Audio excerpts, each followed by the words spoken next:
वडील वकील होते. सामाजिक कार्याचा वसा मुजुमदार सरांना वडिलांकडून मिळाला.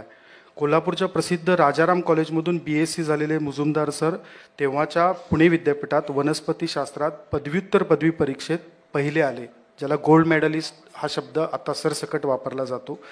पुढं PhD रयत शिक्षण संस्थेत प्राध्यापकी आणि त्यानंतर 20 वर्ष फर्ग्युसन महाविद्यालयात प्राध्यापक राहिलेले मुजुमदार सर आजही तितकेच विद्यार्थीप्रिय आहेत. सिम्बॉयसिसच्या संकल्पनेचा जन्म 1969चा हा विद्यार्थीप्रियतेतून झाला. सकाळमध्ये 2001मध्ये मुजुमदार सर लिहितात, आचार्य अत्रेंच्या दुपारचे फूल कवितेत दुपारी हे एका फुलझाडाचं नाव आहे. ऐन दुपारी फुलली ही छान दुपारी अशी कवितेची सुरुवातीची ओळ आहे. दुपारी फुलाप्रमाणे ऐन दुपारी सिम्बॉयसिसची संकल्पना जन्माला आली असं मुजुमदार सर सकाळमधल्या लेखात लिहितात. सिम्बॉयसिसच्या जन्मकथेत मुजुमदार सर मॉरिशसच्या एका विद्यार्थ्याबद्दल नेहमी सांगतात. आपण जी आत्ता फिल्म बघितली त्या फिल्ममध्ये सुद्धा तो उल्लेख येतो. अनेकांना हे माहिती नसेल की 1969ला सरांच्या मनात सिम्बॉयसिस जन्माला ज्याच्यामुळे आलं तो सखाराम नावाचा विद्यार्थी सरांना 32 वर्षानंतर 2000 साली पुन्हा भेटला. त्यावेळी तो यशस्वी उद्योजक होता. सरांच्या गळ्यात पडून रडला की तुम्ही मला त्या काळामध्ये मदत केली आणि त्याच सखारामनं स्वतःच्या मुलीला सिम्बॉयसिसमध्येच प्रवेश घ्यायला लावला 2003 साली.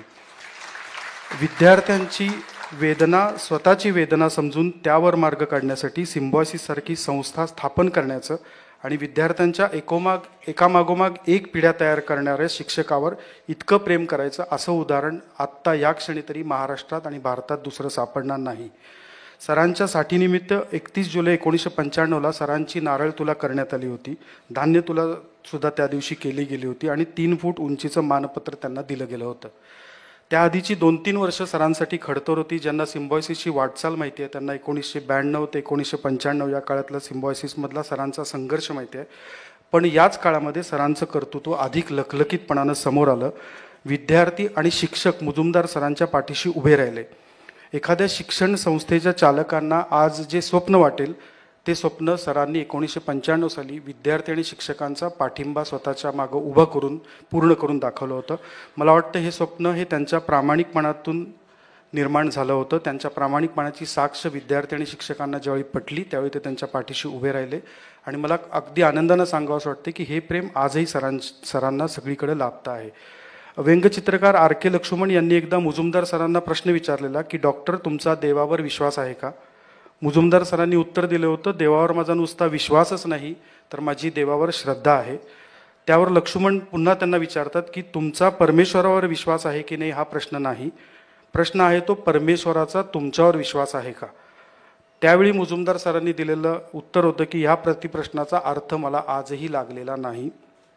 पण सर आम्ही आजच्या कृतज्ञता सोहळ्याच्या निमित्तानं सांगू इच्छितो की या प्रतिप्रश्नाचा अर्थ आम्हाला समजलेला आहे. तुम्ही वसुधैव कुटुंबकम ही संकल्पना 5 दशकांपूर्वी या देशामध्ये प्रत्यक्षात अंमलात आणली. म्हणूनच परमेश्वराचा तुमच्यावर ठाम विश्वास आहे आणि म्हणूनच परमेश्वर तुमच्याकडून अखंड ज्ञानयज्ञ करून घेतो आहे. हा ज्ञानयज्ञ शतायुषी होवो ही प्रार्थना करून मी माझं प्रास्ताविक संपवतो. धन्यवाद. धन्यवाद सम्राट सर. मला वाटतं सम्राट सरांनी सांगितलेल्या त्यांच्या आत्तापर्यंतच्या सगळ्या व्यक्तिचित्रणामध्ये एक उल्लेख येऊन गेला तो म्हणजे कॉमन मॅन या शब्दाचा. आणि तुम्ही जेव्हा या आवारामध्ये प्रिमाईसमध्ये एंटर करता त्यावेळी तुम्ही जेव्हा कॉमन मॅनचा तो स्टॅच्यू पाहता, अनेक वर्ष आम्हाला प्रत्येकाला हा प्रश्न होता की इथे हा का स्टॅच्यू असेल, किंवा प्रत्येक विद्यार्थी किंवा प्रत्येक पालक वेगवेगळे अर्थ काढून त्यांच्या पद्धतीनं त्याचा अर्थ लावत होते. पण त्याचा खरा अर्थ असा आहे जो खरं तर त्यांच्या कुटुंबियांकडनंच मला समजला होता की सरांनी कितीही प्रतिभा, प्रसिद्धी किंवा एक मोठं नाव कमावलं असलं, पुरस्कार मिळवलेले असले, पद्मभूषणपर्यंतची त्यांची सगळीकडे कारकीर्द उल्लेखली गेलेली असेल तरीही कायम त्यांना जेव्हा प्रश्न विचारला जातो त्यावेळी ते म्हणतात की मला माझ्या शरीर यष्टीनुसार, माझ्या ज्ञानानुसार, माझ्या उंचीनुसार मला सामान्य माणूस म्हणून प्रभाव पाडायला आवडतं आणि तो मी पाडून दाखवतो आणि म्हणून मी कॉमन मॅन आहे. सो या कॉमन मॅनचा अर्थ आम्हाला त्यावेळी जरा जास्त उमगला असं आम्ही नेहमी म्हणतो. आजच्या कार्यक्रमात पुढे वळूया. मी AP ग्लोबालेचे अध्यक्ष आणि सकाळ माध्यम समूहाचे व्यवस्थापकीय संचालक श्री अभिजित पवार सरांना विनंती करणार आहे की त्यांनी आजच्या प्रमुख पाहुण्यांचं, प्रमुख उपस्थितांचं सकाळ माध्यम समूहाच्या वतीनं सन्मान आणि स्वागत करावं. मी विनंती करतो आजच्या प्रमुख पाहुण्यांना राज्यपाल महामहिम श्री CP राधाकृष्णन सर यांना श्री अभिजित पवार सरांनी पुष्पगुच्छ श्री गणेश मूर्ती देऊन त्यांचा सन्मान करावा. I would like to request Shri Abhijit Pawar sir to felicitate Honorable Shri CP Radhakrishnan, Governor of Maharashtra, on the occasion of this unique and nicely crafted event by Sakal.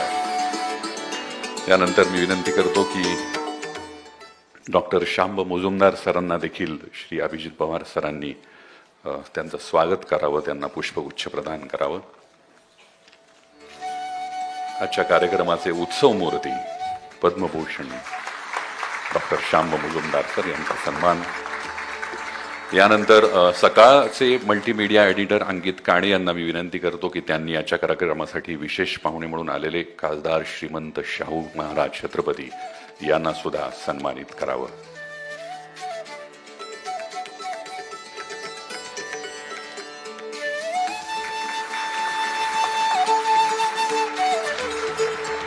यानंतर Symbiosis सोसायटीच्या संचालिका सौ संजीवनी मुजुमदार यांना सुद्धा अंकित काणे यांनी पुष्पगुच्छ आणि पुस्तक देऊन सन्मानित करावं अशी मी विनंती करतो.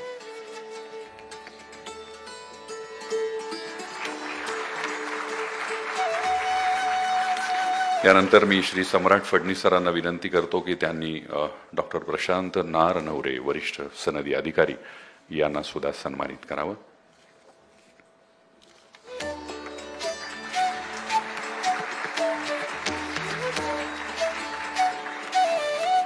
या सन्मान आणि स्वागतपर समारंभानंतर मी विनंती करतो आजच्या या कार्यक्रमाची संकल्पना ज्यांच्या खरं तर अत्यंत प्रामाणिक विचारांमधून निर्माण झाली ते म्हणजे AP ग्लोबालेचे अध्यक्ष आणि सकाळ माध्यम समूहाचे व्यवस्थापकीय संचालक श्री अभिजित पवार सरांना की त्यांनी या कार्यक्रमाप्रसंगी त्यांचं मनोगत आपल्यासमोर व्यक्त करावं. अभिजित पवार सर.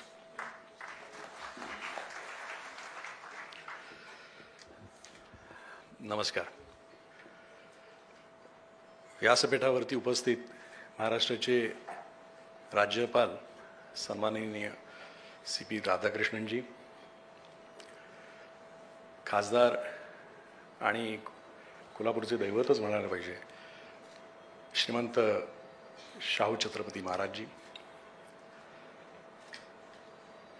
ज्ञानमूर्ती आणि सिम्बायसिस इंटरनॅशनल युनिव्हर्सिटीचे अध्यक्ष, मी त्यांना प्रेमाने दादाच म्हणतो, पण आदरणीय परमपूज्य दादा डॉक्टर श्री मुजुमदारजी, सौ संजीवनीताई आई, डॉक्टर प्रशांत सचिव राज्यपालांचे आणि वसुधैव कुटुंबकम या कुटुंबाचे उपस्थित सर्व बंधू आणि भगिनींनो, मध्ये सुरुवातीला सकाळचे संपादक सम्राट फडणीस त्यांनी उल्लेख केला. आपल्याला सगळ्यांनाच माहिती आहे दादांचं, त्यांची कीर्ती, त्यांचं महात्म्य आणि सुरुवात कशी झाली. एका विद्यार्थ्याला ज्या वेदना झाल्या आणि त्याचा जो काय परिणाम झाला त्यांच्यावरती, पण मी विचार करत होतो की वेदना अनेकांना होतात समाजामध्ये. आपण दैनंदिन जीवनामध्ये असे अनेक आपल्या डोळ्यापुढे प्रसंग असतात की ज्याच्यामुळे वेदना होतात. पण मला आठवण झाली माऊलींची की एका रेड्याला 4 फटके देणारा त्याचा त्रास जो त्यांना झाला, अंगावरती वण जसे उठले, तसंच दादांना फक्त वेदना नुसत्या बघितल्या का विद्यार्थ्याचं असं नाही, पण त्याचा त्रास त्यांना झाला. आणि जसं माऊलींनी एक समाजाला जो एक मार्ग दाखवला, एक आदर्श व्यक्ती, एक ते तर अवतारच होते, तसंच दादांनी या आजच्या काळामध्ये हे माऊलीच आहेत आपले.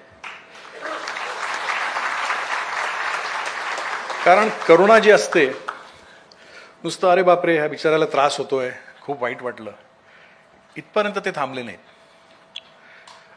आणि जेव्हा मी विचार करतो की एखाद्याला कोणीतरी एक सफरचंद खाली पडताना त्यानं तो बघतो आणि न्यूटन होतो, दादांना वेदना झालेल्या बघितल्यानंतर तर त्याच्या मनात वसुधैव कुटुंबकम ही संकल्पना आली.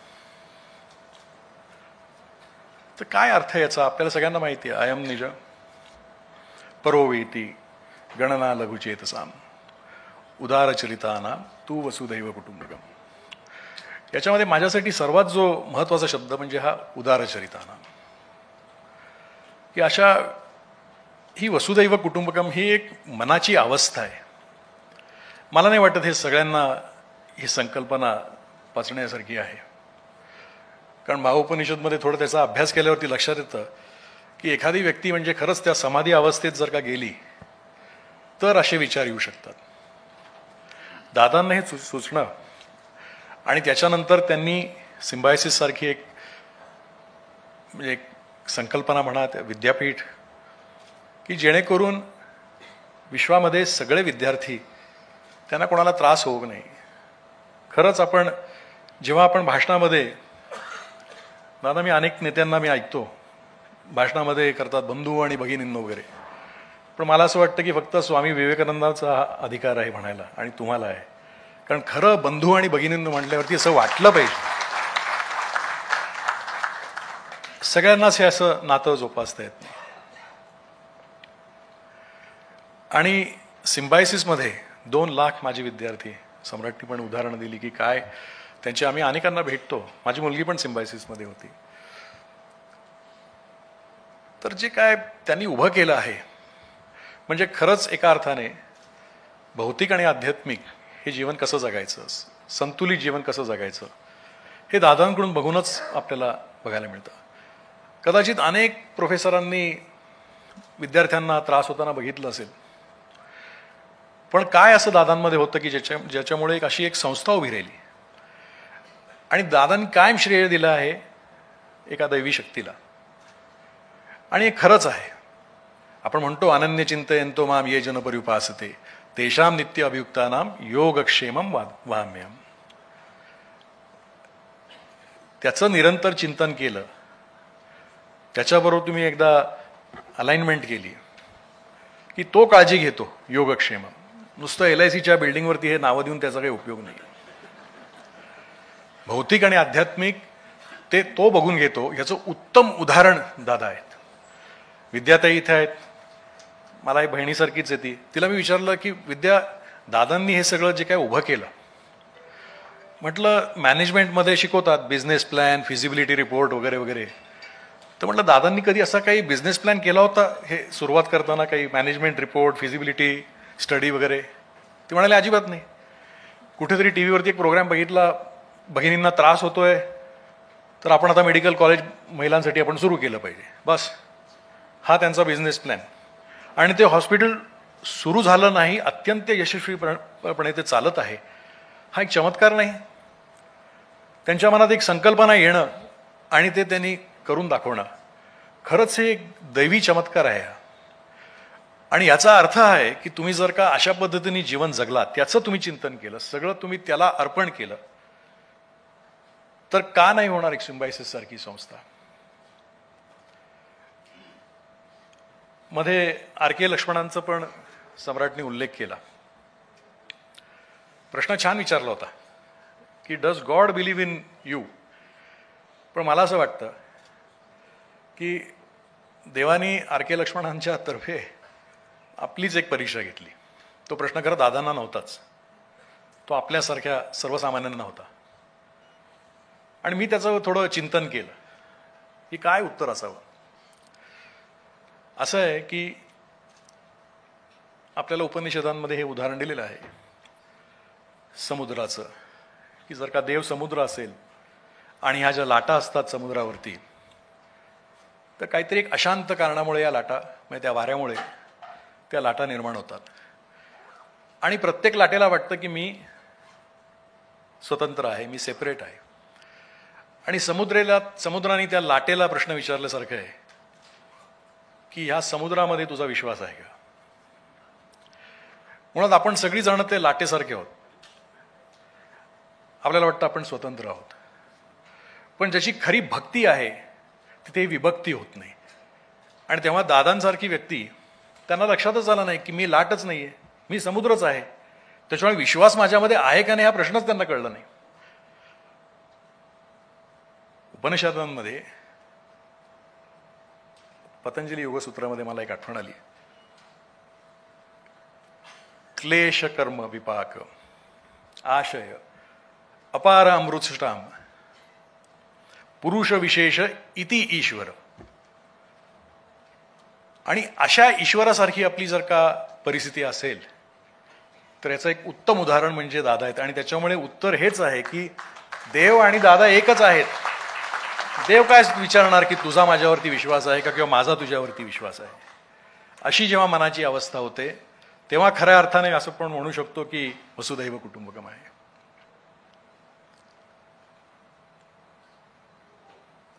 स्वामी विवेकानंदांनी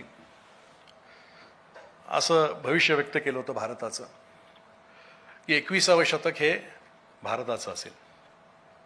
म्हणजे काय, आपण सर्वात मोठी इकॉनॉमी होणार आहोत जगातली? नाही. वसुदैव कुटुंबकम ही जी संकल्पना आहे ही विश्वापर्यंत पोहोचवायची आहे. आणि मला असं वाटतं कुठेतरी त्या दैवी शक्तीने याची जबाबदारी दादांनाच दिलेली आहे. कारण आज दादा तुमचा मी जो सत्कार करतोय तो ह्या कारणासाठी नाहीये की आपण फक्त 90 वर्षाचे आहात. हा सत्कार जेव्हा आपण करतो तेव्हा माझ्या गुरूंनी मला शिकवलं होतं की एखाद्या व्यक्तीचा सत्कार खरं तुम्ही करत असला तर त्याचे विचार, त्याचे जे आचरण आहे ते आपल्यामध्ये आपण उतरवायचा प्रयत्न केला तर खऱ्या अर्थाने तो सत्कार आहे. आणि सर्व महाराष्ट्राने, देशाने, सगळ्या विश्वाला आपल्यासारखे, आपण ज्या मार्गावरती चालताय, आपण आपले विचार आपल्यासारखं आम्ही 1% जरी आम्ही आमच्यामध्ये बदल करण्याचा आम्ही प्रयत्न केला तर मी म्हणेन की हा सत्कार आपण स्वीकारला असं मी म्हणू शकतो. I am just trying to explain Governor ji, that okay. ठीक आहे, नाही बरोबर वाटत नाही ना सरांना. म्हणजे सम्राट म्हणाले इथे अपॉलॉजीज टू गव्हर्नर, पण आपलं आमचं कर्तव्य आहे की आपल्याला पण आम्ही सांगायचा प्रयत्न केला पाहिजे. But I hope it is translating correctly.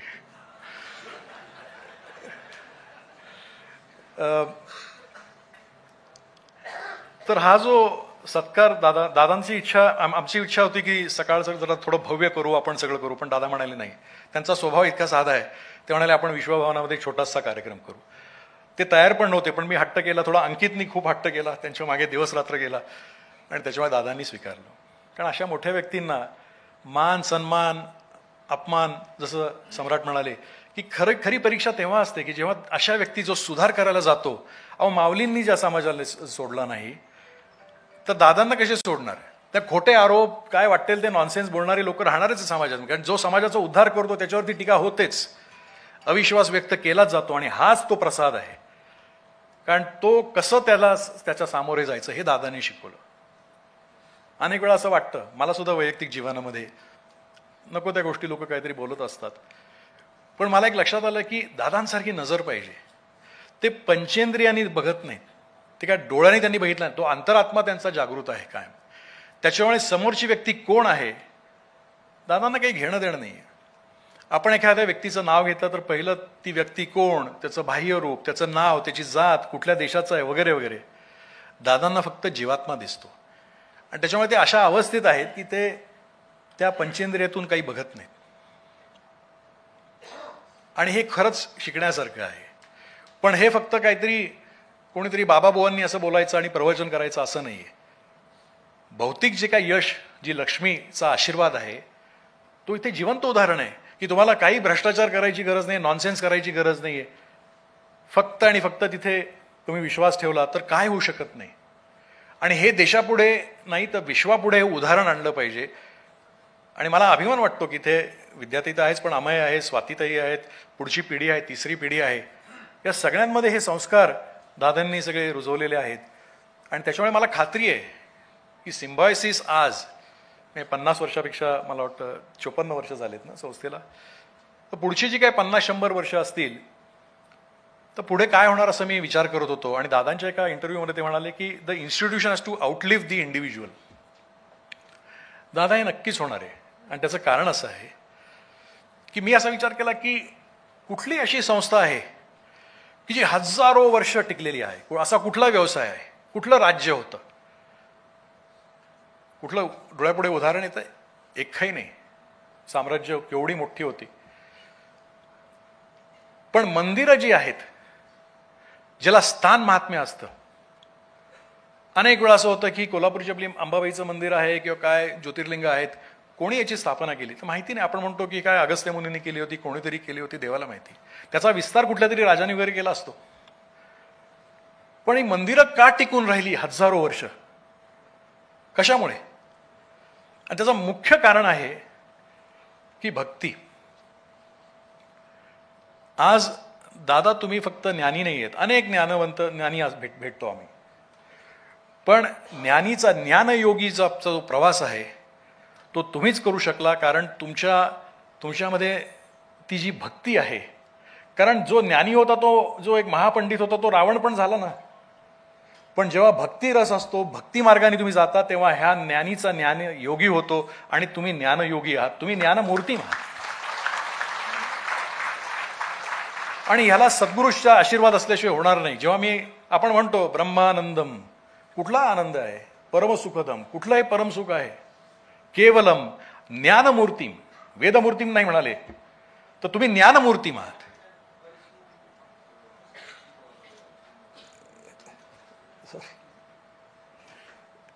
Am I?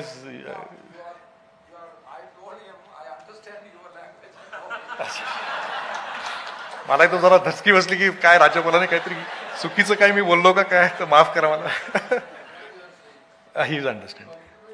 अच्छा अच्छा, थँक्यू. एकदम ब्रेक आला विचारांमध्ये.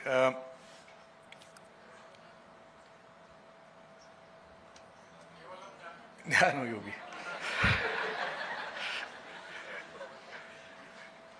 तर ही जी मी म्हणतो आपल्या मनाची जी अवस्था आहे की आपण एक ज्ञानमूर्ती आहात, म्हणजे हे जे आम्ही शिकतो त्याचं जिवंत उदाहरण कुठेतरी म्हणून सत्कार करतोय दादा. या सगळ्या गोष्टी समाजापर्यंत पोहोचल्या पाहिजेत, पुढच्या पिढीला कळलं पाहिजे, म्हणून हा सत्कार आहे. हा सत्कार, आणि ह्याच्यामध्ये माझा स्वार्थ आहे, कारण हा मला आपला आशीर्वाद पाहिजे, हा स्वार्थ आहे माझा. याचा जेव्हा आम्ही विचार करत होतो की ही जी मंदिरांचं मी सांगत होतो की हजारो वर्ष ही जी टिकलेली आहेत, तसं आज सिम्बायोसिस संस्था जर का आपला टिकवायची असेल पुढची हजारो वर्ष, तर आज ह्या विश्वभवनाचं आपल्याला विश्व मंदिरच करायला पाहिजे. ज्ञानाची ही विद्यापीठ आहे, ते ज्ञानाचं मंदिर व्हायला पाहिजे. आणि त्या ज्ञानाच्या मंदिरामध्ये जोपर्यंत आपला हा भक्तिभाव आपण निर्माण करत नाही, आणि ते उपनिषद आणि वेदांत त्याची उपासना केली तरच शक्य. 40 वर्षापूर्वी ही संकल्पना मांडणं दादा सोपं नव्हतं, हे आम्ही लक्षात येतं, कारण तेव्हा काळ वेगळा होता. आज या परत काळाची गरज आलेली आहे. आणि त्याच्यामुळे आपल्याकडे जो काय आपण वसुदैव कुटुंबकमचा आपण एक सिलेबस तयार केला आहे, पण त्याच्या पलीकडे जाऊन, कारण मंदिरामध्ये जसं फक्त मंदिराची जी स्थापना होती, स्थान महात्म्य असतंच, ते त्याच्यामधून जी स्पंदनं निर्माण होतात, एक ऊर्जा शक्ती आहे, तसंच हे सिम्बायोसिसचं आता ज्ञान मंदिरच होणार आहेच ते. आणि मंदिरं ही टिकतात त्याचं कारण हा सगळे जे भक्त मंडळी आहेत तिथे जातात, एक वेगळी ऊर्जा तिथे तयार होते. आणि सर्वात मुख्य म्हणजे कुठल्या तरी व्यक्तीच्या स्वार्थासाठी एक मंदिर नाही आहे. हे मंदिर जे असतं ते आपल्याला काही एका व्यक्तीसाठी नाही आहे, समाजासाठी ते मंदिर आहे. आणि तो विचार आपण जर का पुढे घेऊन गेलो, आणि दादा माझी एकच विनंती आहे की जर का तुम्ही मला संधी दिली वैयक्तिक पातळीवरती की ही सेवा करण्याची, मला तुम्ही जर का संधी दिली सिम्बायोसिसची, या विद्यापीठाची, तर सकाळ माध्यम समूह तर तुमचाच आहे. म्हणजे माझ्यासाठी तुम्ही माझे म्हणजे अगदी कुटुंबच आहेत म्हणजे माझ्यासाठी दादा, विद्या हे सगळे they are family to me. पण कुठेतरी ही जर का सेवा करायला मला संधी मिळाली तर मी असं म्हणेन की आजचा हा जो सत्कार समारंभ आहे तो खरंच ईश्वराने तो स्वीकारला आणि हा आशीर्वाद जर का आम्हाला मिळाला दादा, आपल्याला शतायुष्य तर लाभोच. मी तर म्हणतो की दादा आपण तर कधी म्हणजे मी ह्या शरीराकडे बघतच नाही आहे, आपण तर अमरच आहात. त्याच्यामुळे शतायुष्य काय म्हणायचं. दादा हे कायम हृदयात तुम्ही बसलेला आहात. जेव्हा लक्ष्मी काय येते, कारण तो नारायण जेव्हा हृदयात असतो तर लक्ष्मी जाणार कुठे, आणि त्यामुळे लक्ष्मीचा आशीर्वाद तुमच्यामध्ये कायमस्वरूपी राहणारच आहे आणि तो आमच्यामध्ये राहणार आहे. कारण हा सगळा ही जी काय संकल्पना आहे, तुम्ही जे काय सगळं जे काय आम्हाला महाराष्ट्राला नाही, देशाला नाही, विश्वाला आपण एक आशीर्वाद दिलेला आहे आणि आमचं कर्तव्य आहे की हे कुठेतरी सगळ्या आता विश्वाकडे आपण हे घेऊन जायचं आहे. आणि तरच स्वामी विवेकानंदने जे जे जे भविष्य मांडलं होतं की भारत एक विश्वगुरू होणार आहे, तो ह्या ज्ञानमार्गाने, ह्या भक्तिरसामुळे जे काय मग आपण कर्म करू, तर मग हा जसे आपण कर्मयोगी पण आहात, एक जिवंत उदाहरण आपण एक संतुलित जीवन जगण्यासाठी जिथे भौतिकता आणि आध्यात्मिकता हे एकत्र येऊन आपण आपलं जीवन यशस्वी करू शकतो, ह्याचं उत्तम उदाहरण दादा आहेत. दादा मी एवढंच म्हणू इच्छितो की आपला आशीर्वाद सदैव असावा, हीच मी ईश्वराला प्रार्थना करतो आणि माझे 4 शब्द संपवतो. धन्यवाद. धन्यवाद अभिजित सर. मला वाटतं त्यांनी त्यांच्या मनोगतामध्ये अत्यंत सुंदररित्या दादांविषयी, डॉक्टर S.B. मुजुमदार सरांविषयी जे विचार होते, ज्या भावना होत्या त्या व्यक्त केल्या. आणि सगळ्यात महत्त्वाचं होतं ते म्हणजे ज्ञानी आणि ज्ञानयोगी यातला फरक तुम्ही जो समजावून सांगितला तो फार चपखलपणे मला वाटतं सरांना लागू होतो. वळूयात पुढच्या अत्यंत महत्त्वाच्या अशा ज्यासाठी आपण आज सगळेजण जमलेलो आहोत त्या सत्कार समारंभाकडे. तत्पूर्वी मी विनंती करीन आजच्या कार्यक्रमासाठी विशेष उपस्थिती म्हणून लाभलेले कोल्हापूर लोकसभेचे खासदार श्रीमंत शाहू महाराज छत्रपती यांना की त्यांनी देखील आजच्या या कार्यक्रम प्रसंगी त्यांचं मनोगत व्यक्त करावं.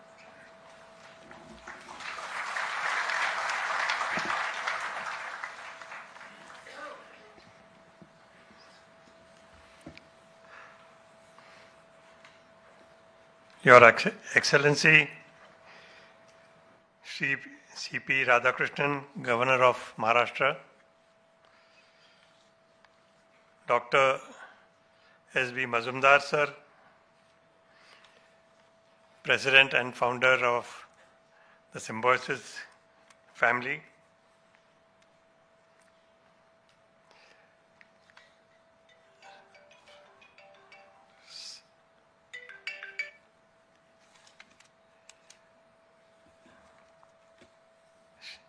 Shri Abhijit Pawar,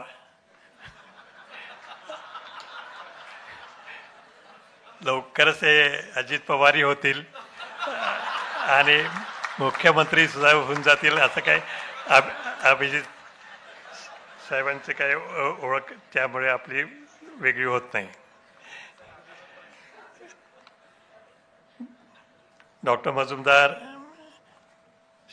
Majumdar Tai, members of the Majumdar family and members of the extended Symbiosis family who are all present here to celebrate the 90th birthday of Dr.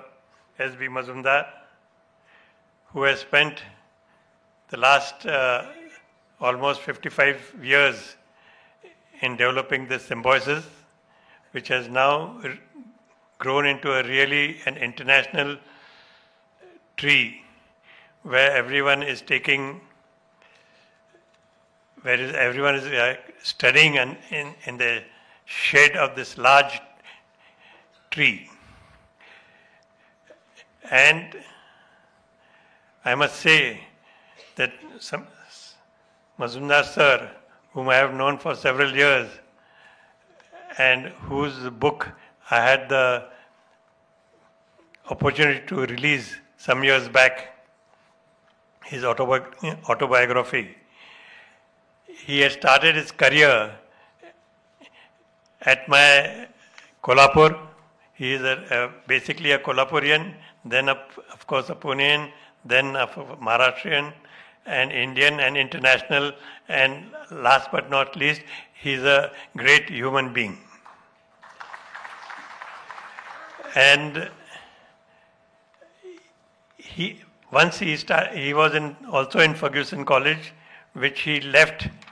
He was a professor over there, teaching botany, and because of his, as a professor of botany, he knew what symbiosis was. And that idea he has infused in his activity in developing this Symbiosis International University, which has become a truly universal of people, where students from where all over the world come here and study under this great umbrella. Dr. Mazumdar, he not only he taught the students of all the foreign countries and Indian and of course of India. Eventually, he realized that this university must also teach the Bahujan Samaj of the country, which has been neglected in the field of education. And since he was from Kolhapur, I'm sure he must have also been inspired by my great-grandfather, Rajshri Shahu Chhatrapati Maharaj, who insisted that education is a base for every development. It's a base to humanize society. And that is how, I suppose, he has entered this field of education, especially when he started his own Symbiosis. Symbiosis is today, it consists of so many colleges and schools and everything, and it's providing education for lakhs of students. Thousands of teachers have been employed, and it's really a great thing, something great for Maharashtra, and not only for Maharashtra, for India too. And today, on his 90th birthday, after almost 55, 60 years of Symbiosis period, he has now reached the age of 90, which is really great, because we hear of many people whose 75th birthday or 85th birthday or 90th birthday is being conducted, celebrated. But since the celebration for his 90th birthday is a celebration of the universe, universal students from the greater part of the world who have come here, and they really feel proud to be in this Symbiosis school and university. The Symbiosis, I say a school because it's a school of thought. Symbiosis is a school of thought. It's a thought which brings everyone together, as Mr.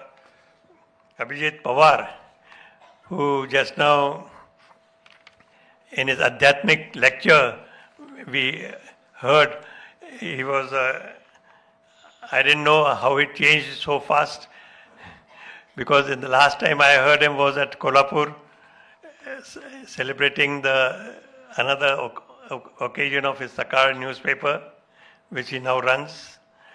And turning to Adhyatmic is also really good, because that is a way of moving forward, and it is not materialistic. You are becoming spiritual, and when you become spiritual and and combined with materialism, then you can succeed, I suppose, which is a symbiosis which has been shown over here. So I will not take much of your time. Let me congratulate Dr. Mazumdar on his 90th birthday, not just for his years he had completed, but for the work he has done for the people of India and the people of the world, students of the world. So with this, I wish him all the best, wish him a long life. He should become a centenarian, and hope we will get a chance to celebrate his centenary also in 10 years' time to come. And now, since this celebration today is at the hands of His Excellency, the Governor of Maharashtra, it has brought up the level of the celebration, and the celebration, when it is being celebrated at the hands of the head of the state, it is really something which everyone aspires for, and not that everyone gets the chance to get it done. But Mr. Radhakrishnan has also, I have known 3 Radhakrishnans. One was the President, whom I met once when I was a young boy, and another was Dr. Radhakrishnan, head of the mathematics department of Shivaji University. He was a good friend of mine also. And this is the 3rd Radhakrishnan, who is now the Governor of Maharashtra. So all Radhakrishnans are good. And today as we celebrate Mazumdar Sahib's birthday, Radha and Krishna are inspiring us for everything we do. And that is what I think Mr. Abhijit Pawar has also told us, that it is Radha and Krishna which combines in which we see all the best, and that is how we live these days. So I wish him also all the best. I wish Abhijit also all the best for his turn towards Adhyatmic activity, and I hope to learn from him. I hope to learn from you, sir. And in course of time, this great university of symbiosis will go on carrying on its activity, as it suggests, for a very long time, for thousands of years. I don't know whether it can be thousands of years, because many have tried to reach thousands of years. The 3rd reach had promised that they will last for 1,000 years, but they lasted only 12 years.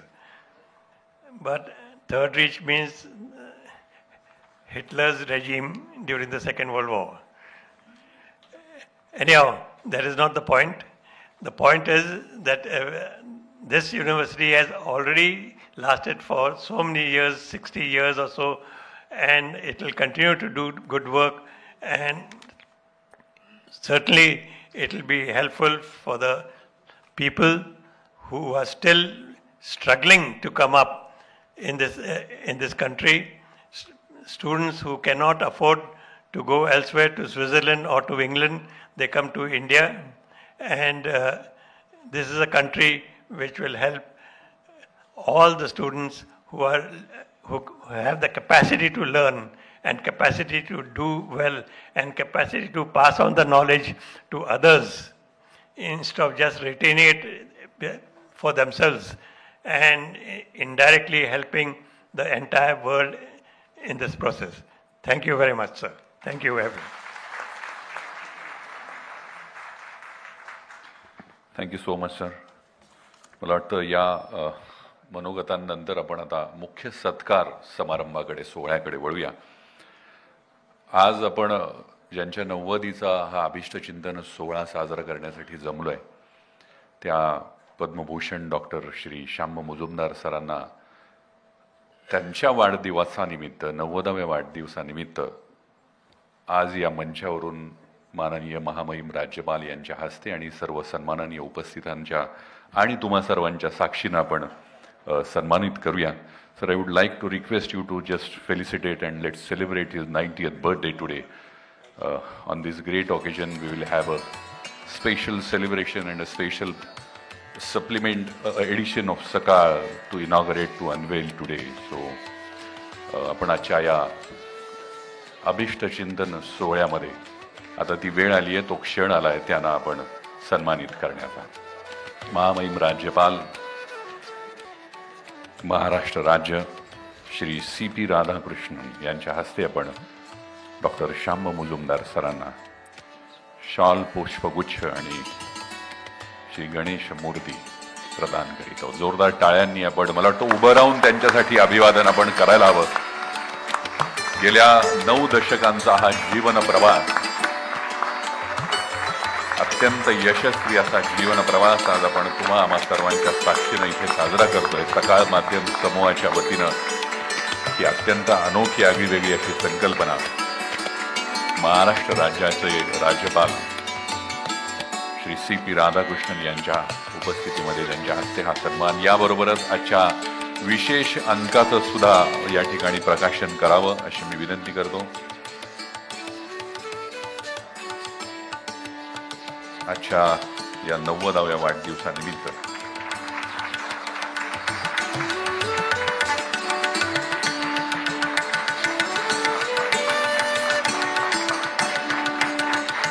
श्रीमंत शाहू महाराज छत्रपती यांच्या हस्ते सुद्धा हा सन्मान, त्यांच्या उपस्थितीमध्ये सन्मान होतोय.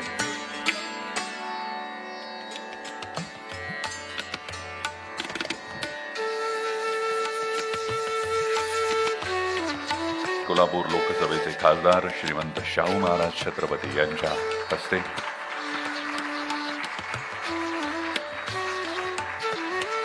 ज्ञानपर्व ही विशेष पुरवणी जी तुम्हा सर्वांना आज दिली जाणार आहे. अत्यंत वाचनीय अशी ही सप्लिमेंट, स्पेशल सप्लिमेंट आज पब्लिश होते, जी उद्याच्या अंकांमध्ये महाराष्ट्रभर सर्व घरांमध्ये असेल. त्याचं औपचारिकरित्या आज अनावरण झालं असं मी जाहीर करतो. यानंतर मी कोल्हापूरचे लोकसभेचे खासदार श्रीमंत शाहू महाराज छत्रपती यांना विनंती करतो की त्यांनी देखील पद्मभूषण डॉक्टर श्याम मुजुमदार सरांना शॉल आणि सन्मान चिन्ह देऊन सन्मानित करावं.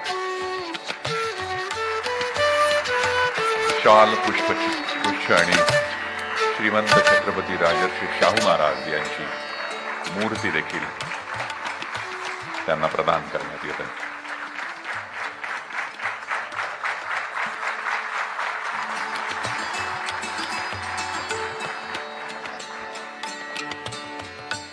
धन्यवाद सर्व मान्यवरांना. विनंती, त्यांनी आसनस्थ व्हावं. आणि यानंतर मी विनंती करतो आजचे सत्कार मूर्ती आदरणीय डॉक्टर श्याम मुजुमदार सरांना की त्यांनी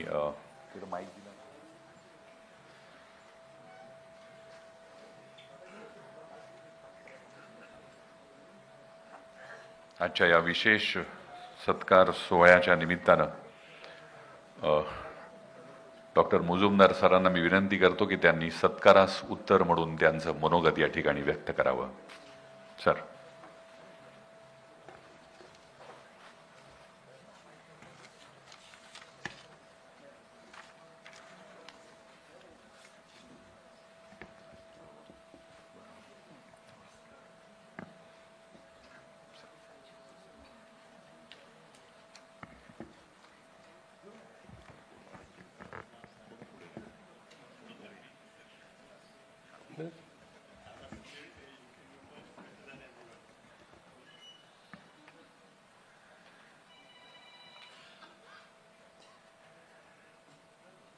सिम्बायसिसच्या या विश्वभवन सभागृहात मी अनेक वेळा भाषणे लोकांचीही ऐकलेली आहेत आणि मी स्वतःही दिलेली आहेत. पण आता हा समारंभ खूप आगळावेगळा दिसतो याचं कारण पूर्वी कधीही इतका हॉल भरलेला नव्हता, इतका हॉल आज भरलेला आहे.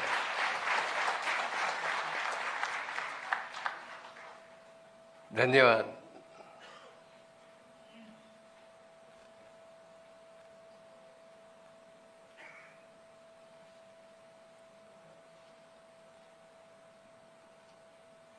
अभिजित, मराठीत बोलू का इंग्रजीत बोलू? मला वाटतं सकाळ हा मराठी वृत्तपत्र आहे. इंग्रजी बोलण्याची तर उर्मी येते, पण मी कदाचित दोन्ही भाषेमध्ये बोलण्याचा प्रयत्न करतो. His excellency Shri Radhakrishnan ji, Governor of Maharashtra,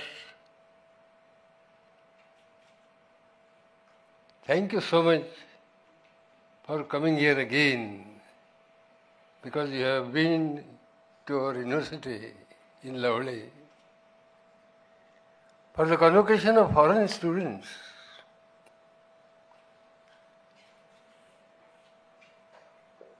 Chhatrapati Shahu Maharaj from Kolhapur. Abhijit, you are wrong in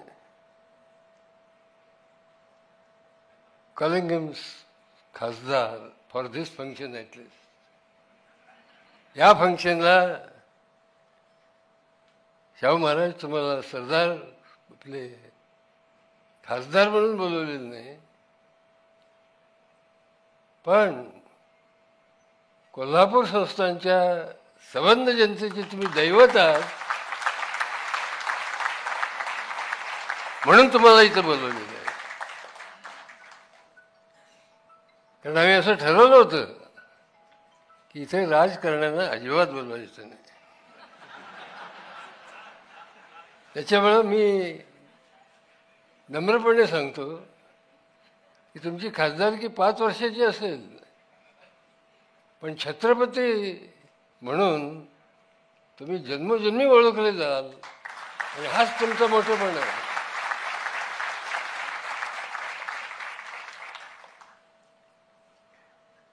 Abhijit, काय बोलू तुमच्याबद्दल?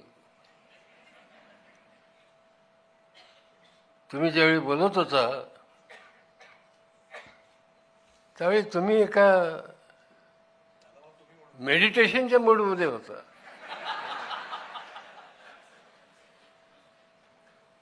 मला गव्हर्नर साहेबांनी मुद्दाम सांगितलं की ते जे आत्ता बोलतायत ना तुमच्याबद्दल, ते अतिशय चांगलं बोलतायत आणि आध्यात्मिक बोलतायत. गव्हर्नरने तुम्हाला दिलेले कॉम्प्लिमेंट्स आहेत, मी नाही.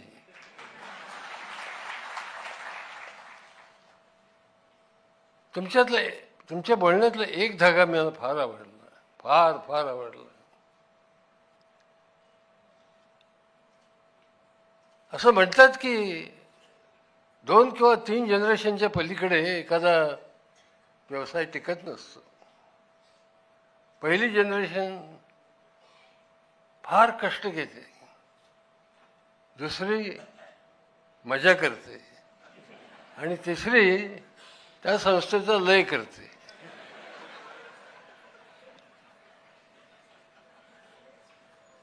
अभिजितने एक फार फार मोठा मुद्दा सांगितला आणि तो असा की अनेक संस्था, अनेक महाविद्यालय, अनेक व्यवसाय हे हजारो वर्षे टिकत नाहीत, पण मंदिरं का टिकतात? 12व्या शतकातली मंदिरं का टिकतात? 8व्या शतकातली मंदिरं का टिकतात? 5व्या शतकातली मंदिरं का टिकतात?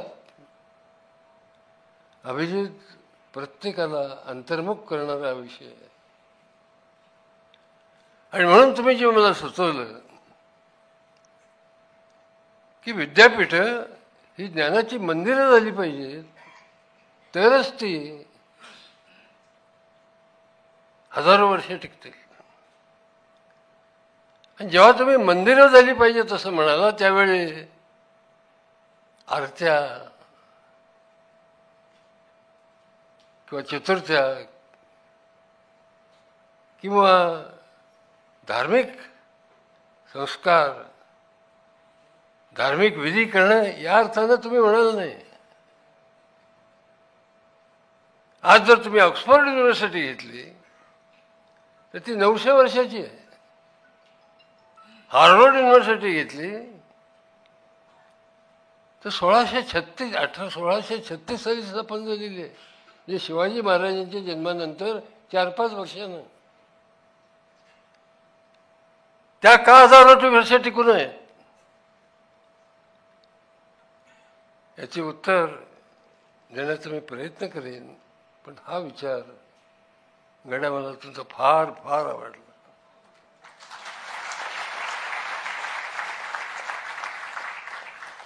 सम्राटाने माझ्याबद्दल अनेक गोष्टी सांगितल्या.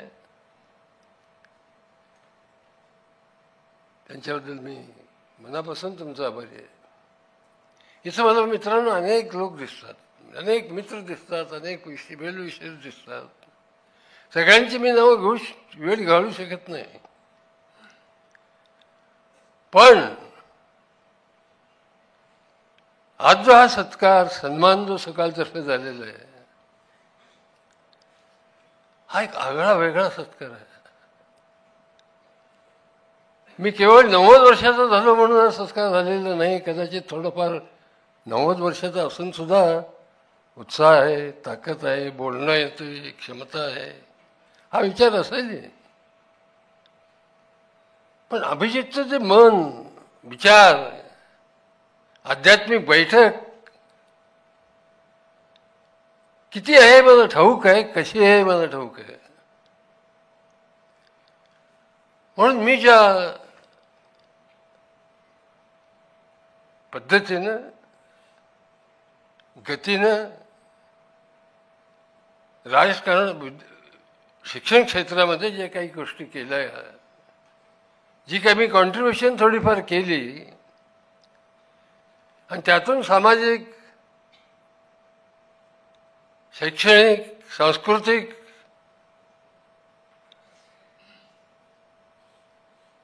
समाजासाठी काही करू शकलो याच्याबद्दल खऱ्या अर्थानं तुम्हाला माझा सन्मान करावा लागला वाटला. आणि त्यामुळं हा एक दृष्ट्या मी इमोशनल आहे. हा एक्सपिरियन्स मला अपलिफ्टिंग वाटतो. त्याबद्दल सकाळ समूहाचे, विशेषतः अभिजितचे, सम्राट फडणवीसांचे, अंकित काणेंचे आभार मानतो.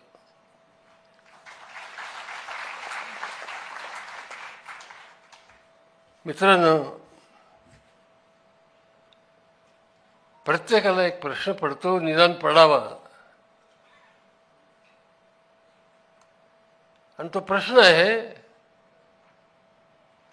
मी कोण आहे? को हम? हाच प्रश्न सगळ्यांनाच पडतो असं नाही. सामान्य माणसंही आपल्या व्यवसायात असतात, नोकरीत असतात, उद्योगधंद्यात असतात, जगत असतात, आयुष्यातली सुखदुःख उपभोगतात असतात.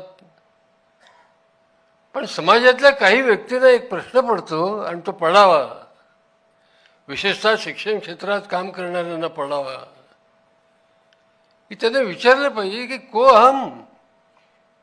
मी कोण? कशासाठी जन्माला आलो? जन्माला येण्याचं माझं पर्पज काय, प्रयोजन काय आहे?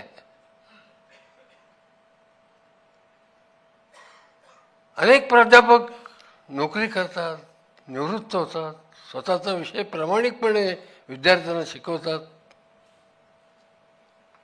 आणि मग निवृत्त होतात. माझ्या बाबतीत मित्रांनो तसं झालं नाही. निवृत्त होण्याच्या आधी 16 वर्षे मला हा प्रश्न पडला, को हम. आणि त्याला कारण एक झालं, क्षुल्लक कारण. एक परदेशी विद्यार्थी फर्ग्युसन कॉलेजच्या हॉस्टेलमध्ये आजारी पडतो. एक मुलगी त्याला काहीतरी खिडकीतून देते. मी त्याच्याजवळ जाऊन चौकशी करतो आणि तो परदेशी विद्यार्थी आपलं डोकं माझ्या खांद्यावर ठेवतो आणि ढसाढसा रडतो. एका परदेशी विद्यार्थ्यानं त्याच्या अश्रूनं मला कळालं, मी को हम, मी कोण. त्या परदेशी विद्यार्थ्याचे अश्रू म्हणजे जणू काय माझ्यावर झालेला अभिषेक होता, अभिषेक. आणि त्यातून मला आयुष्याचं प्रयोजन मिळालं, त्यातून मला प्रेरणा मिळाली. आणि मी ठरवलं की इथून पुढे प्राध्यापक पद सोडायचं. विद्यापीठातल्या अनेक समित्याचा मी अध्यक्ष होतो. विद्यापीठाचं राजकारण सुद्धा मी खेळत होतो. सगळं बंद करायचं. आणि एक प्रकारचा संन्यासी वृत्ती माझ्यात आली. आणि परदेशी विद्यार्थी आणि भारतीय विद्यार्थी यांच्यामध्ये सलोखा व्हावा, मैत्री व्हावी, संवाद निर्माण व्हावा आणि त्यातून आंतरराष्ट्रीय सलोखा आणि कदाचित जागतिक शांततेचा मार्ग मानवाला सापडला. एक परदेशी विद्यार्थी, त्याची मी निष्ठेने विचारणा करतो. त्याच्या अश्रूने माझ्या आयुष्याला कलाटणी मिळते, माझ्या आयुष्याला प्रयोजन मिळतं आणि को हमचं मला उत्तर सापडतं. आणि खरं सांगू का अभिजित,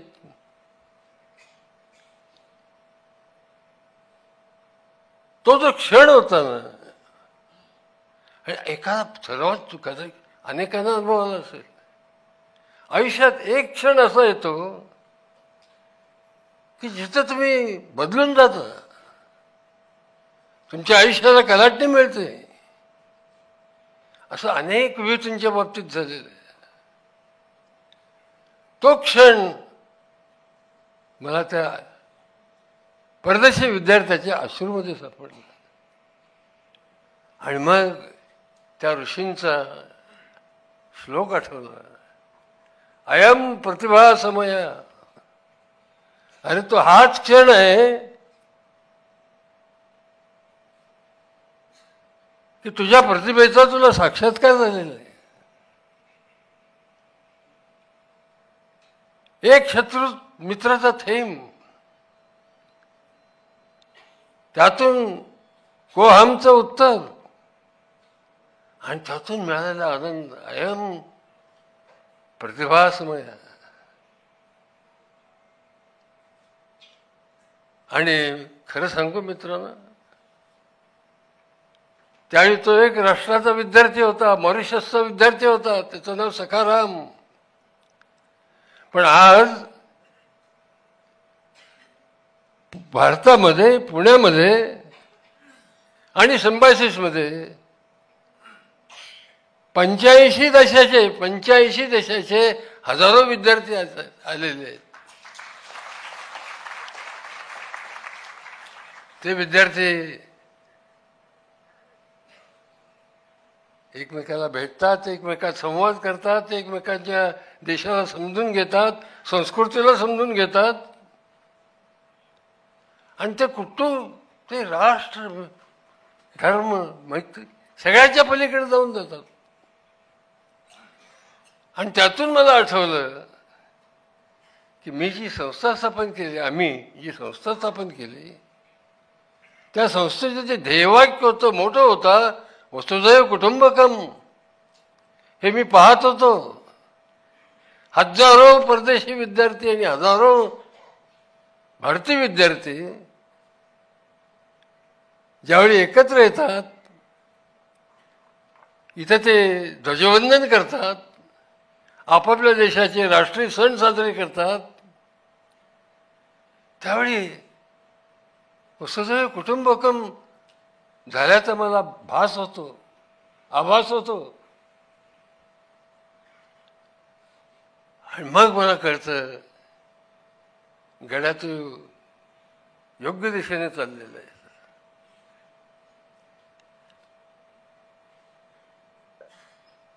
आज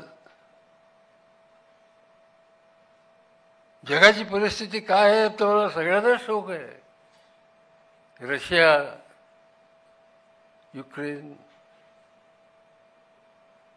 पॅलेस्टाईन, इस्रायल वगैरे वगैरे लढाया, युद्ध चालूच असतात. पण वर्ल्ड विदाउट वॉर जर मला पाहिजे असेल तर वसुधैव कुटुंबकम हीच संकल्पना आपण घेतली पाहिजे. आणि सुदैवाने ही संकल्पना खास भारतीय आहे, याचा प्रत्येक भारतीयाला गर्व वाटला पाहिजे. आणि माझा इथून पुढचा प्रवास मी विद्या, स्वाती सगळ्यांना सांगतो की वसुधैव कुटुंबकम ही संकल्पना विद्यापीठाच्या अभ्यासक्रमामध्ये कशी समाविष्ट करता येईल याचे प्रयत्न आपण केले पाहिजेत. अभिजित, तुलाही मी विनंती केली होती. आणि म्हणून वसुधैव कुटुंबकम हे एक स्वप्न आज दिसतं, पण उद्या त्याची वास्तवात रूपांतर होईल. हा माझा ध्यास आहे, हे माझं स्वप्न आहे.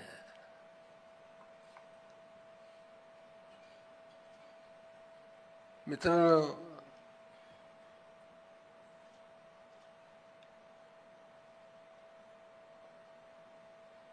आज जो मी आहे त्याच्यात अनेकांचा वाटा आहे.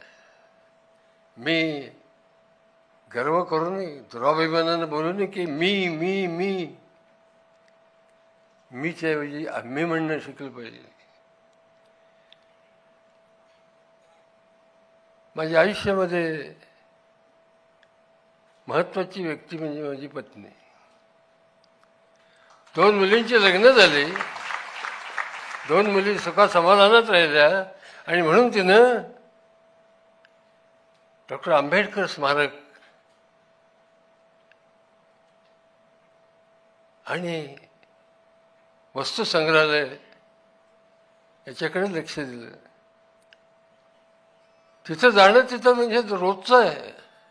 मी एक वेळ ऑफिसला जाणार नाही, परंतु माझी बायको डॉक्टर बाबासाहेब आंबेडकर ह्या म्युझियमला जाते, स्मारकाला जाते. 6 डिसेंबर आणि 14 एप्रिलला तिथे हजारो लोक येतात, परदेशी विद्यार्थी स्कॉलर्स तिथे येतात. दुसरी व्यक्ती म्हणजे आमची विद्या. Sir, doctor Vidya, who is my elder daughter, was in Oman with her husband. And when they returned to India, they wanted to establish gynecology hospital. And by now they have made crores of rupees. But because of my engagements, because of my agony, hard work, she thought that I must join my father. And now she is more abroad than in India.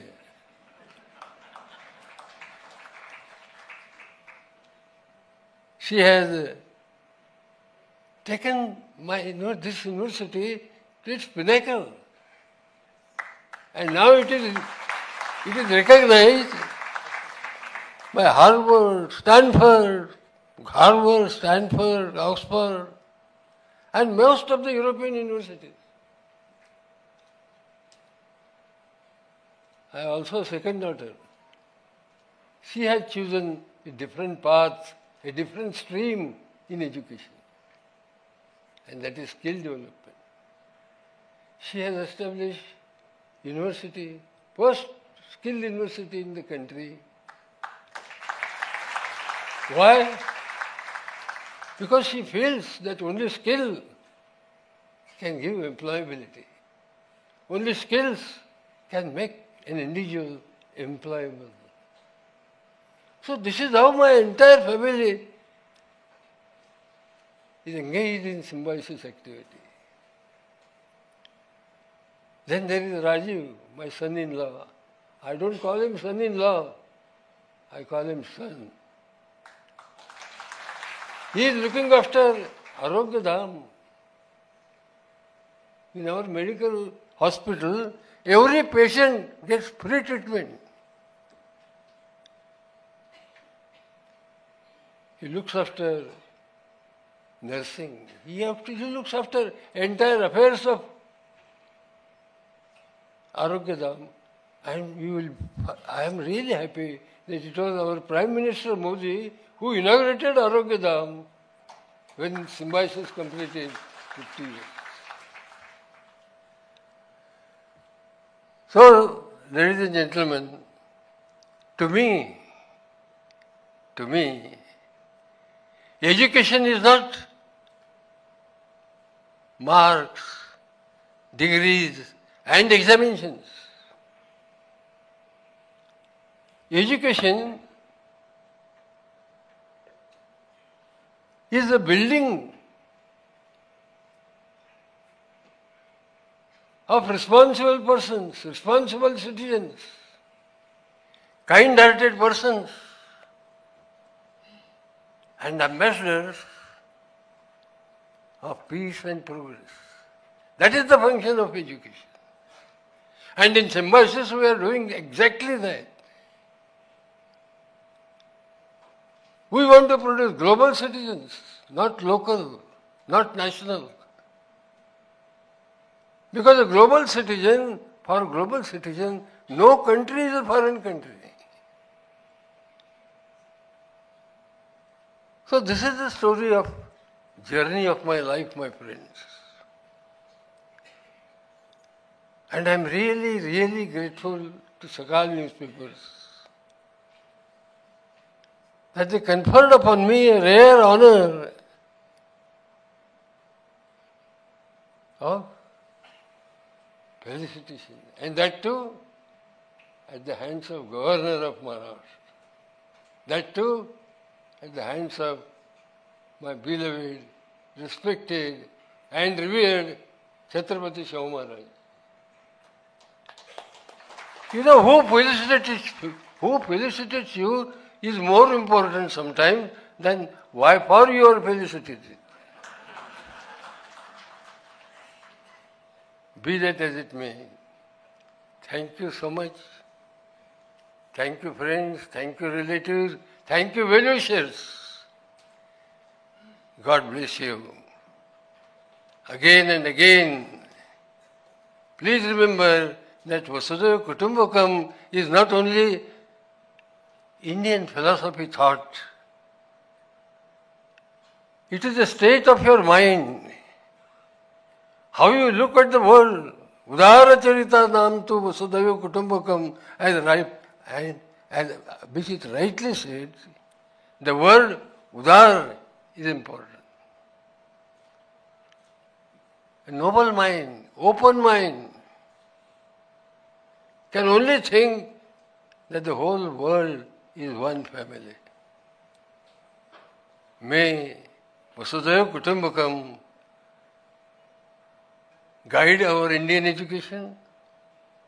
Our Indian education should embrace Western technology and Eastern wisdom.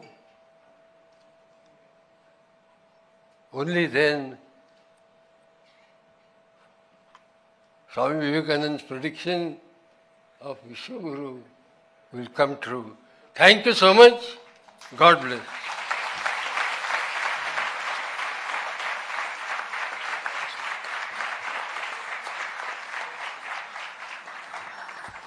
Thank you so much sir. अतिशय मोजक्या आणि चपखल शब्दामध्ये त्यांनी त्यांच्या 90 वर्षांच्या आतापर्यंतच्या जीवन प्रवासाविषयी त्यांचं मनोगत व्यक्त केलं. धन्यवाद सर. आणि मला वाटतं हे खरं इन्स्पिरेशन आहे, हे खरं मोटिवेशन आहे, अतिउत्तम आणि अधिक चांगलं काम करण्यासाठी म्हणून जे त्यांच्या भाषणामधून आपण घेत येतो. वळूयात पुढच्या आणि पुन्हा एकदा महत्त्वाच्या टप्प्याकडे. Sir, I would like to request you to please share your thoughts here. So, Honorable Governor of Maharashtra, Shri C.P. Radhakrishnan sir will share his thoughts with us. Please, sir.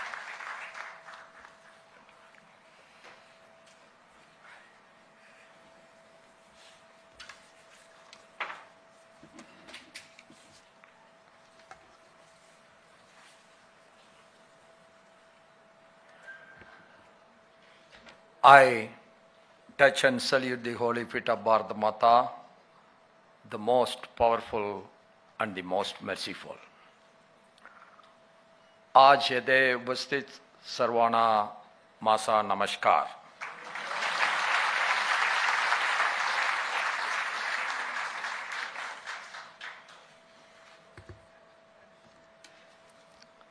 Today we all gathered here to celebrate and pay our respect to our Dr. Majumdar, who is 90 not out. And I wish him that he should be 100 not out, and he will be always not out. The reason is, his thoughts will spread not only in India, his thoughts will spread all over the universe. That is, the whole world is one family. Vasudhaiva Kutumbakam will spread through his institutions, and his institutions will tell his great name forever. And on this day, the dignitaries who are sharing the dais with me, today I am a pure nationalist and never want to compromise on anything as far as the nationalism is concerned.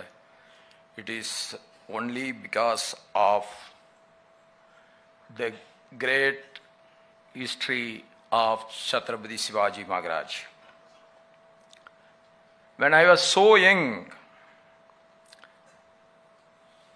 Chhatrapati Shivaji Maharaj portrait is a part of my grandfather's puja room.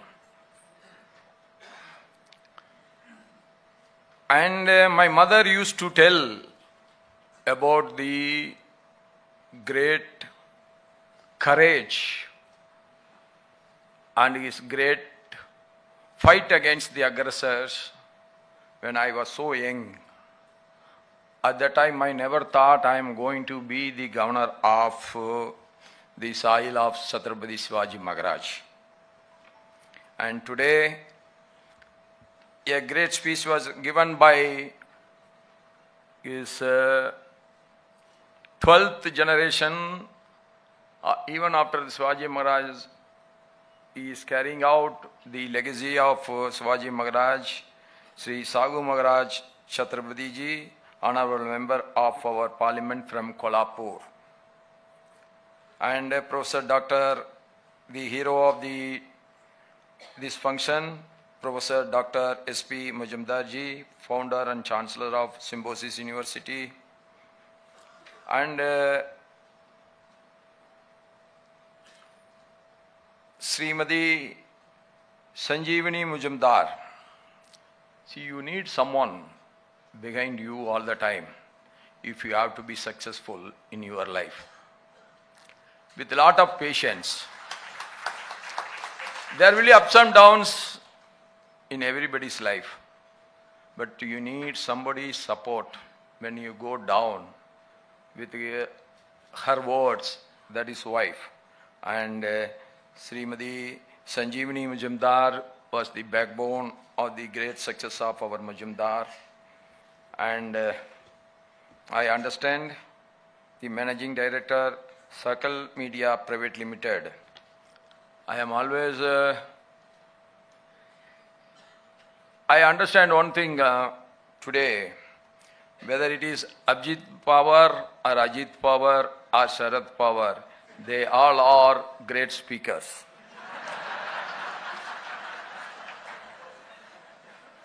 I understand, you all know that I cannot understand Marathi, but I understand our Abhijit Pawarji's speech, because when you don't know the language, you will be keen in watching the face expression. From that, you can easily understand one thing, whether he is speaking from the heart or he is speaking from the lips. And today, Abhijit Pawarji was speaking from his heart, that I understand.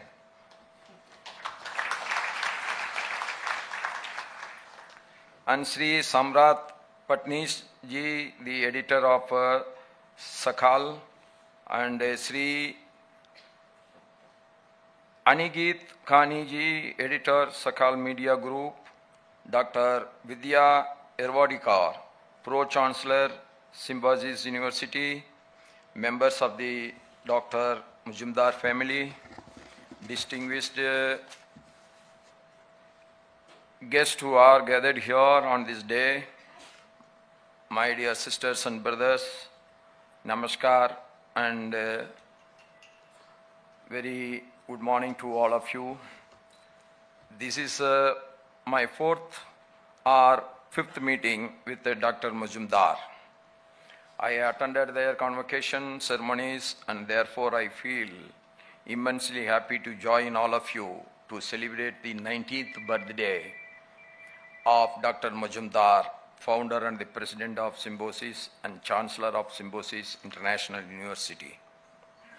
I congratulate the Sakal Media Group for taking this initiative in organizing the felicitation of Dr. Majumdar ji. The Sakal newspaper was founded by late Sri Nana Saheb Parlokar 93 years ago. That is a history. Running a paper for 93 years is not a joke. And they have done it, they have made a history. And the rich legacy of the newspaper is being carried forward with the vision of dedication by Sri Pratap Pawarji and now Sri Abhijit Pawarji.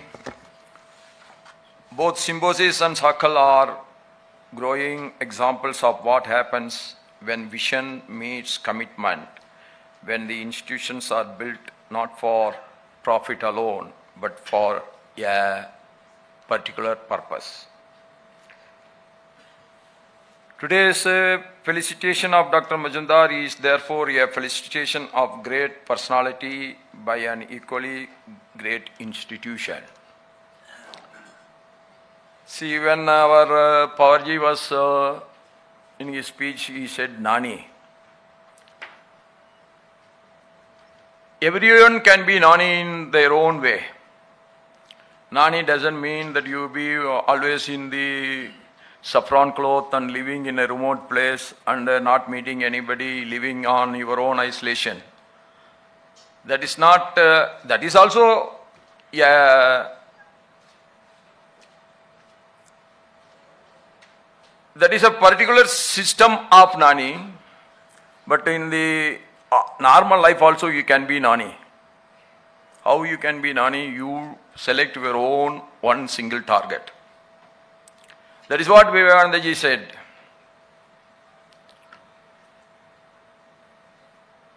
You select your target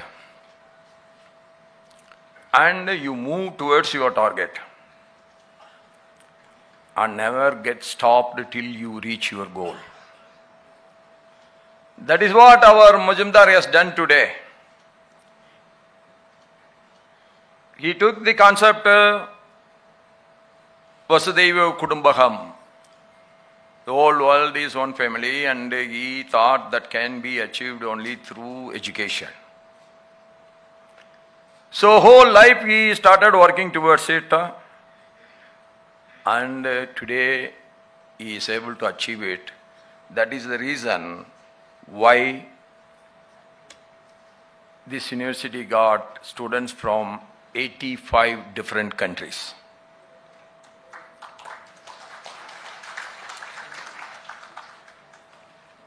During the last 5 decades, Symbiosis has built a grand reputation.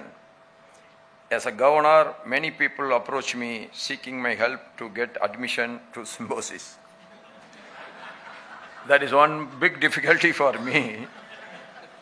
And see, a politician can never escape. So sometimes I do trouble them, but I try to avoid as much as possible. So this is the kind of, but that tells me one thing, that the people's aspiration to join the university tells the great standard that the university is maintaining. When the quality is good, there will be more competition to join. That I understand from that. And Dr. Majumdar and of course Srimati Sanjeevani Majumdar have created a home away from home for the students of more than 85 countries of the world. They have given Maharashtra, especially Pune, the identity as the best destination for higher and professional education in the country. I think most probably this is the only medical college exclusively for women, I believe. When Dr. Majumdar founded Symbiosis in 1971, it was with a simple yet profound idea, Vasudhaiva Kudumbakam, that the world is one family. What began as a humble initiative to support the international students in Pune has today grown into a vibrant, multidisciplinary academic ecosystem, empowering thousands of young minds across India and abroad. The name Symbiosis now echoes across the continents, a living tribute to Dr. Majumdar's conviction that education must not only enlighten the mind but also nurture empathy, unity, and peace. Education is one that builds your character. The education is one that automatically redefine your good character, retune your character, and it makes you more useful to you and to the society. I am always saying, living for oneself is a crime? No. Living for yourself is not a crime. But what is wrong?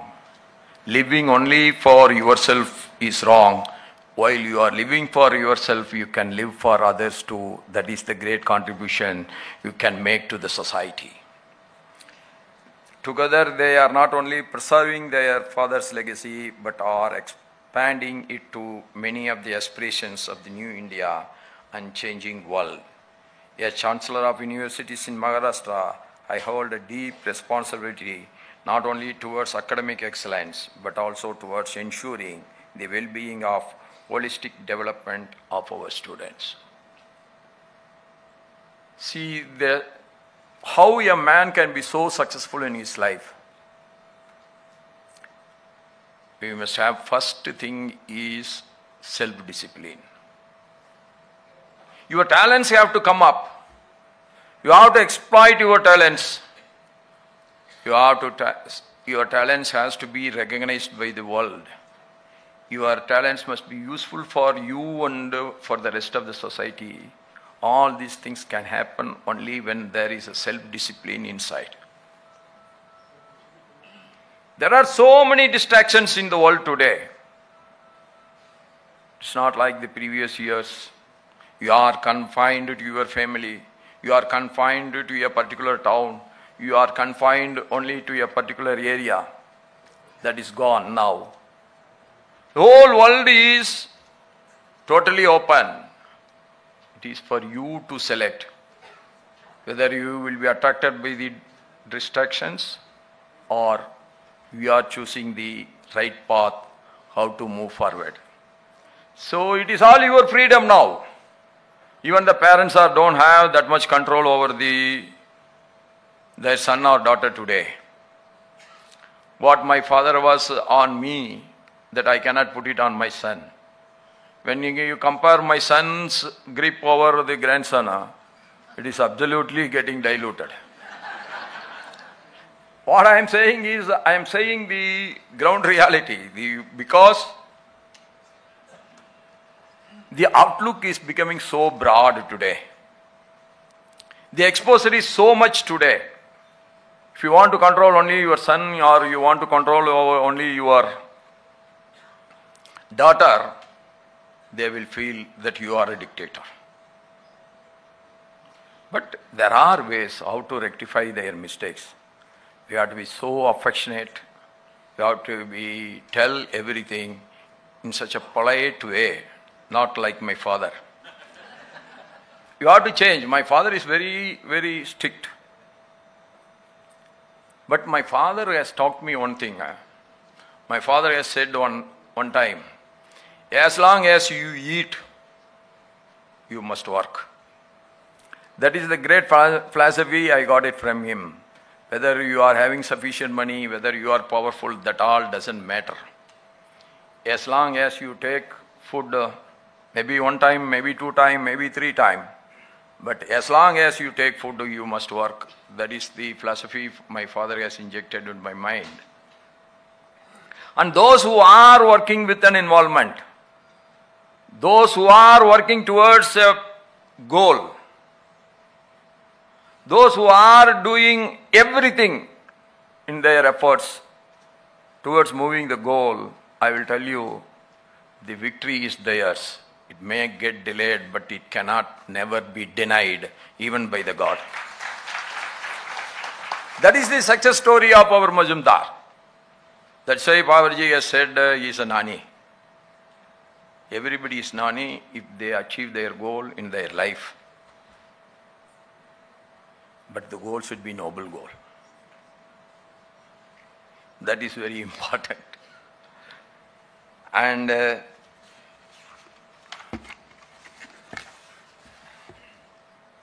it should be a matter of serious concern for the society. When I was the president of the BJP in Tamil Nadu, I took a Ratha Yatra of 19,000 kilometers. In that, I was taking a 5-point program. One is linking up all rivers of this country. Ganges should be connected with the Kaveri. So no water will go unutilized into the sea. And there is no floods and there is no famine. And when I was there were a lot of terrorism. So I want to eradicate both terrorism and untouchability.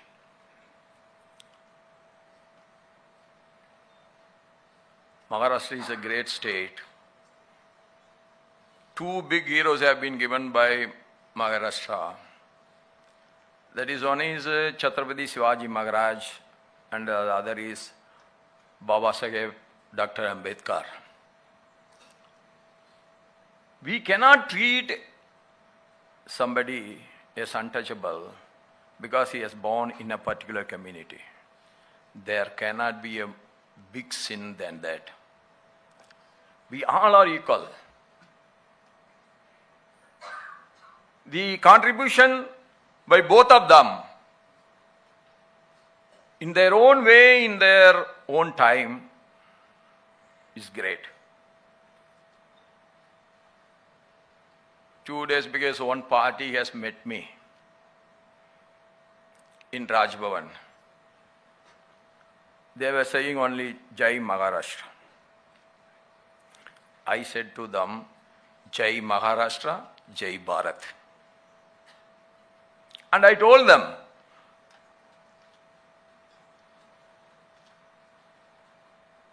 Babasaheb Pal Thackeray ji is not only a state leader, but he is a national leader. Don't make him again as a state leader. He started his career as a state leader, but he understands that the nation should be together if we want to achieve. Even in our Maharashtra song, that up to Delhi, why it is coming? Why Shivaji Maharaj is trying to capture Delhi? Why Shivaji Maharaj, Chhatrapati Shivaji Maharaj went and captured in the deep south, Senji Fort, Velur Fort and Tanjavur Palace? Why? That is the only way that our culture will get protected. That is the only way that we are together, our heritage will get protected.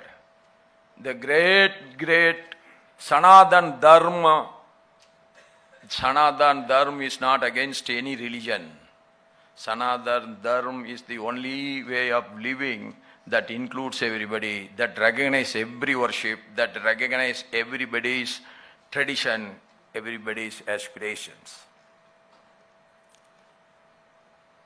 Both Aurangzeb and Shivaji Maharaj, both of them were of the same era.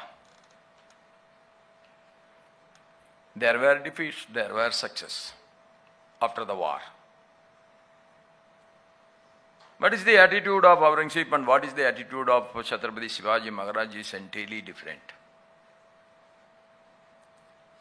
There is no single incident that Chhatrapati Shivaji Maharaj has ever demolished any mosque. Chhatrapati Shivaji Maharaj came to Chennai. He has attended the most famous Kali temple there. It is Chhatrapati Shivaji Maharaj, because of him, that we are having the Thiruvannamalai as the Shiva temple even today. So that is the reason, that is what is real nationalism, that is what is real secularism.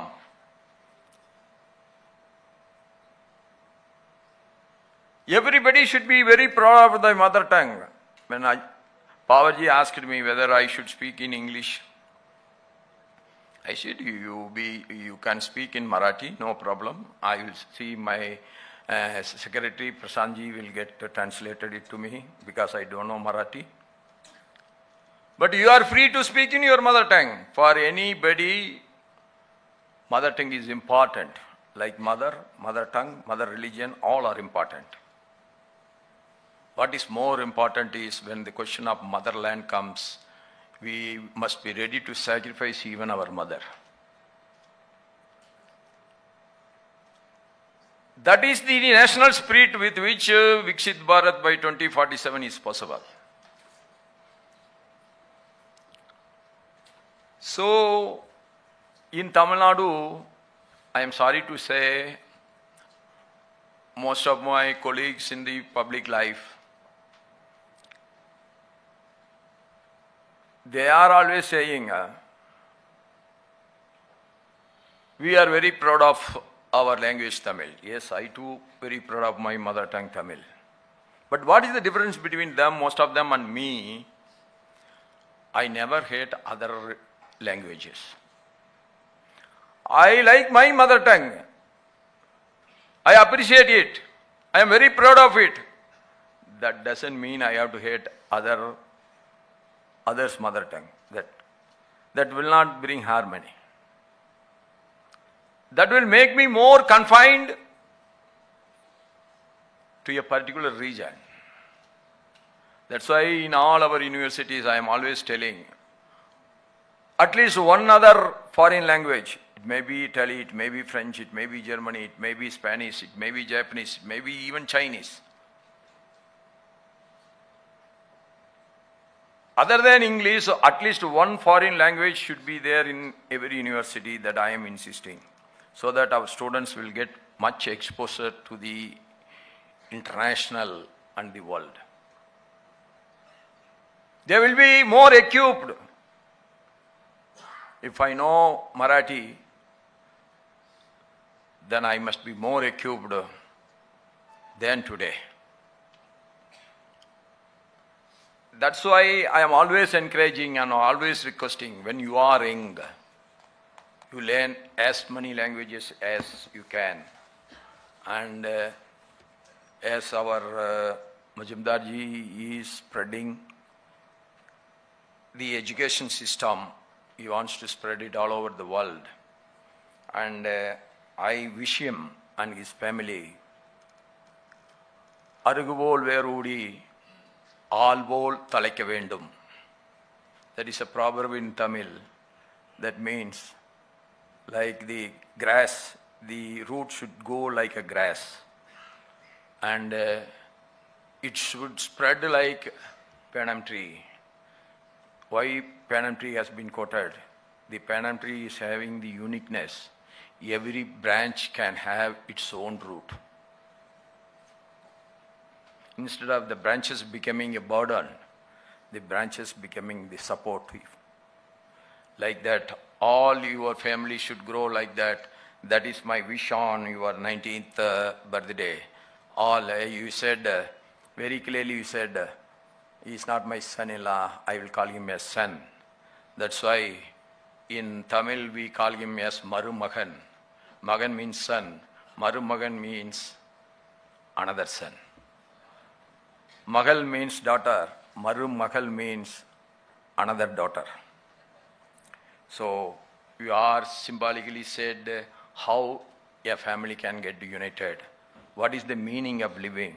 Meaning of living is nothing but living together. Meaning of living is nothing but affectionate on each other. Meaning of living is nothing but understanding each other. That is a great philosophy for the family, not only for the family, it is the great philosophy for the society. And I pray to God that all your new endeavors, you and your family should be so successful, and you will be successful. With these words, I wish him and I thank him for being a symbol for so many youngsters today. They should always fix their goal, do everything towards achieving the goal, and move at their own speed. Never compare your speed with others. God has never created everybody with the same efficiency. And getting fed up in life is a part of life. You have to come out of it.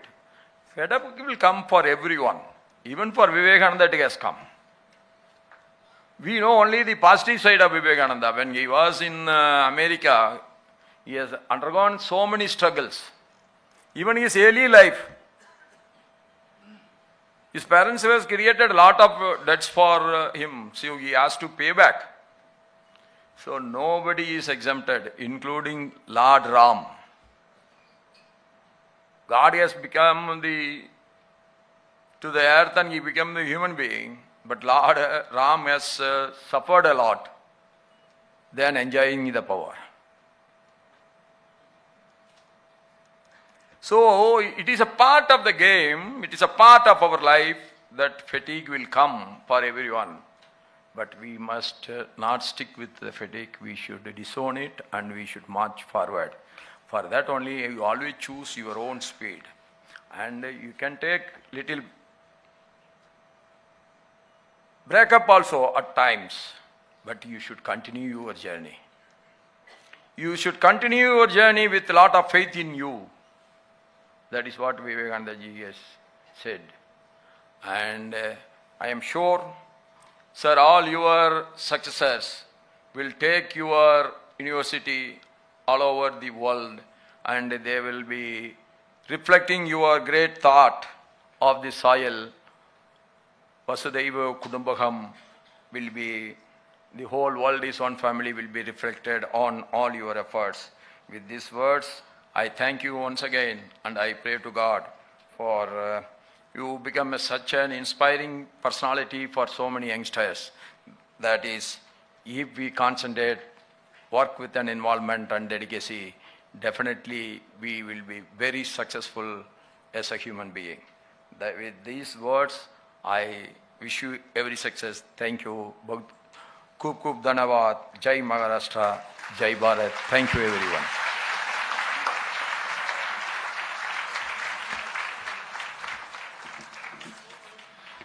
धन्यवाद sir. मला वाटतं आपण कार्यक्रमाच्या शेवटाकडे आलेलो आहोत. या सर्व मान्यवरांच्या उपस्थितीमध्ये आपण आज पद्मभूषण डॉक्टर श्याम मुजुमदार सरांच्या 90वीचा हा अभिष्ट चिंतन सोहळा साजरा करतोय. यानंतर आभार प्रदर्शन होईल, त्यानंतर राष्ट्रगीत होईल आणि राष्ट्रगीत झाल्यानंतर पाहुण्यांच्या कॉन्वॉयसाठी त्यांना जागा हवी आहे बाहेर. त्यामुळे तुम्हाला सर्वांना विनंती मी आधीच करून ठेवतो की कृपया हे सगळेजण गेल्यानंतर एक 5 मिनिटं इथेच आसनस्थ व्हा, इथेच बसून राहा आणि त्यानंतर आपण बाहेर जाऊया.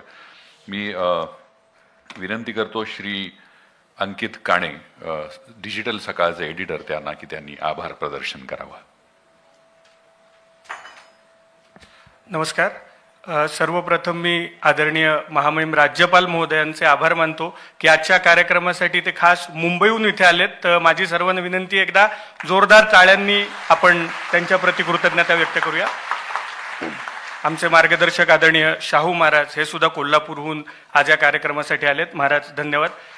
आणि सर, इथे पुण्यातली असंख्य मान्यवर मंडळी बसलेत. मला वाटतं आपण 90 वर्षात काय कमवलं तर ही माणसं कमवलेत आणि हे प्रेम कमवलेत. तर आपण इतक्या मोठ्या संख्येने इथे आलात, आपल्यामुळे या कार्यक्रमाची शोभा वाढली. मुजुमदार कुटुंबीय, सिम्बॉयसिस परिवार या सगळ्यांचेही आम्ही आभार मानणार नाही, कारण सकाळचाच ते एक भाग आहेत आणि आम्ही सिम्बॉयसिसचा एक भाग आहोत. आपल्या सर्वांचे आभार. आणि मी परमेश्वराचरणी प्रार्थना करतो की असाच कार्यक्रम मुजुमदार सरांच्या 100वीचा आम्हाला साजरा करता यावा. आणि मुजुमदार सर, तुमची मी आत्ताच परवानगी मागतोय की तुमच्या 100वीचा कार्यक्रम आपण गणेश कला क्रीडा मंदिरात जोरदार घेऊ, तर ती तुम्ही परवानगी आम्हाला द्यावी. तुमचं हे तेज, तुमचा तो उत्साह अशीच आम्हाला प्रेरणा देत राहू. सकाळ माध्यम समूहातर्फे आणि इथल्या सर्वांतर्फे तुम्हाला पुन्हा एकदा वाढदिवसाच्या मनापासून शुभेच्छा आणि आपल्या कार्याला वंदन. आता सामूहिक राष्ट्रगीत होईल, त्याच्यासाठी आपण सर्वांनी उभं राहावं, त्यानंतर कार्यक्रम संपेल. धन्यवाद.